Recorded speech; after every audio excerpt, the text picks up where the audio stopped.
Hey there internet, and welcome to another video. I know I've been gone for a while, but big life things have been happening in addition to reading some books.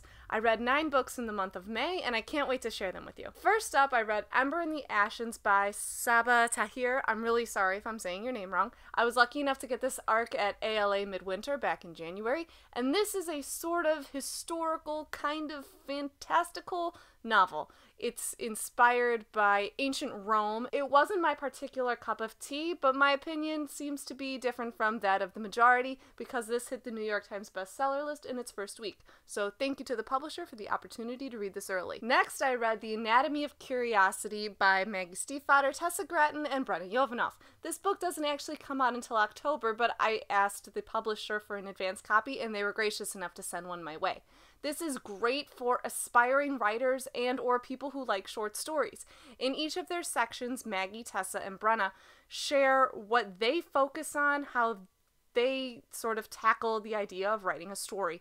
Maggie focuses on character, Tessa focuses on world building, and Brenna is sort of a hybrid. So in addition to getting 3 individual great short stories, you also get these notes on the side of commentary of why the author made the choices that they do.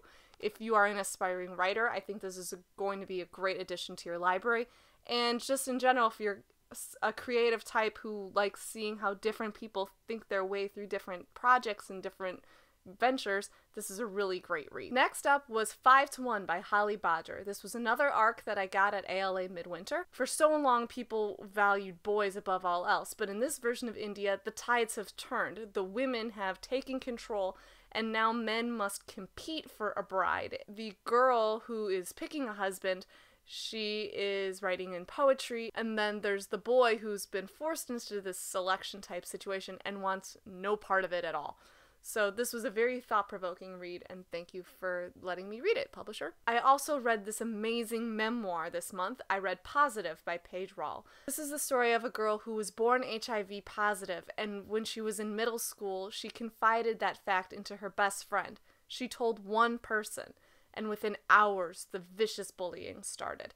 This is a really thought-provoking, powerful story from a girl who has been through so much that I can't even imagine. But just because she's HIV positive, it doesn't make her less of a person in any way.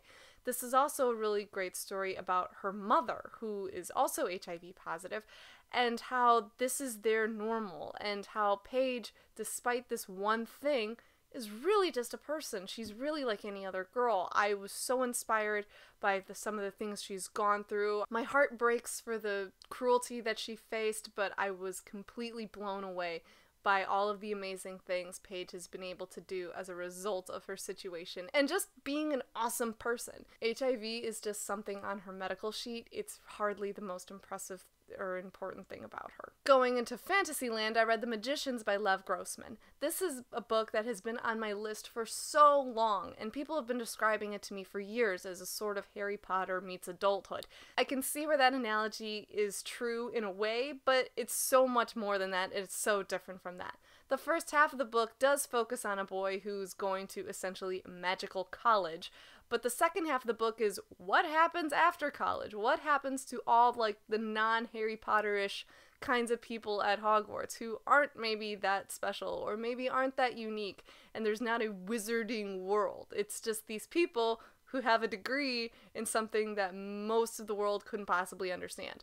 Which, strangely enough, as an English major, I do kind of understand that. An intriguing first book in a trilogy. I'll definitely be picking up the other 2 somewhere down the line. With summer finally being here, I had to pick up A Summer in Europe by Marilyn Brandt. This is the story of a woman who is expecting to get proposed to, and instead her boyfriend couldn't really be bothered. She ends up taking a 6-week whirlwind tour of Europe with her aunt and some of her crazy friends, meets a man along the way who challenges her at every turn and makes her start to realize that she's been settling and that she doesn't want that anymore, that there's so much left in this world. As someone who completely loves Europe and completely loves this author's writing, this was just a warm, fuzzy, brain candy kind of book for me, and I loved it. Continuing in sort of a pink cover phase, I read Boy Meets Girl by Meg Cabot. This is one of her earlier novels, not YA, but a romance for adults. Great for 20-somethings. This story was told completely through instant messages, emails, letters, even written on the backs of receipts and menus for takeout places. While the story is a little bit dated now, it definitely still has a feeling that if you're in the mood for something light and funny and definitely with a happy ending, go ahead, pick this one up. And finally, the last new book that I read this month was actually an audiobook.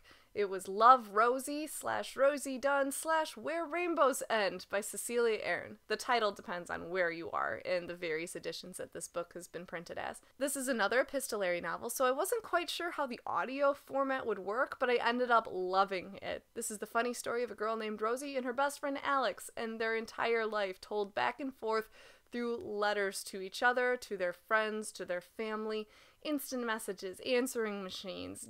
This book runs the gamut, and it's about how these two people are so perfect for each other. If only life would let them get their timing right. This might sound familiar because this came out as a movie, I believe, last year as Love, Rosie. The book is different from the movie, but I appreciated the respective changes that were made. They were necessary to fit the formats, and I really enjoyed both of these stories independently. However, one Cecilia Ahern novel apparently wasn't enough for me this month, so I also reread Thanks for the Memories. This was one of my earliest reviews that I ever did here on YouTube, so you can go ahead and check that out.